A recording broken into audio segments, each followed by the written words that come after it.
STV cricket YouTube চ্যানেলে স্বাগত। ক্রিকেটের এমন খবর নিয়মিত পেতে আমাদের চ্যানেলটি সাবস্ক্রাইব করুন এবং বেল আইকনে প্রেস করুন।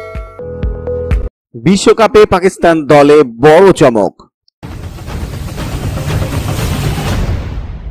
পেস বোলার মোহাম্মদ আমিরকে বাদ দিয়েই বিশ্বকাপ ক্রিকেটে প্রাথমিক দল ঘোষণা করল পাকিস্তান। তবে বিশ্বকাপের আগে ইংল্যান্ডের বিরুদ্ধে যে দেশের মাটিতে একদিনের সিরিজ খেলবে পাকিস্তান, সেই দলে জায়গা হয়েছে আমিরের। মারকুদে ব্যাটসম্যান আসিফ আলীরও আপাতত জায়গা হয়নি 15 জনের বিশ্বকাপ স্কোয়াডে। তবে ইংল্যান্ডের বিরুদ্ধে যে 17 জনের দল ঘোষণা করা হয়েছে তাতে নাম রয়েছে আসিফের।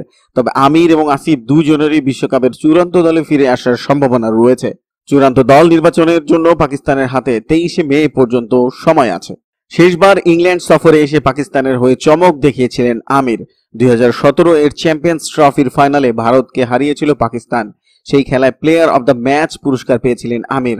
তারপরে অবশ্য যে 14টি একদিনের ম্যাচ খেলেছেন আমির, তার 9টিতেই তাকে উইকেটহীন হয়ে থাকতে হয়েছে। পাকিস্তানের 15 জনের দলে রয়েছেন সরফরাজ আহমেদ, আবিদ আলী, বাবর আজম, ফাহিম আশরাফ, ফখর জামান, হারিস সোহেল, হাসান আলী, ইমাদ ওয়াসিম, ইমামুল হক, জুনায়েদ খান, মোহাম্মদ হাফিজ, মোহাম্মদ হুসনাইন, সদব খান, শাহিন শাহ আফ্রিদি এবং সোয়েব মালিক। ভিডিওটি কেমন হলো কমেন্টস করে জানান। ভালো লাগলে লাইক দিন, বন্ধুদের সাথে শেয়ার করুন। এসটিভি ক্রিকেট ইউটিউব চ্যানেলটিকে সাবস্ক্রাইব করে আমাদের সাথেই থাকুন। ধন্যবাদ।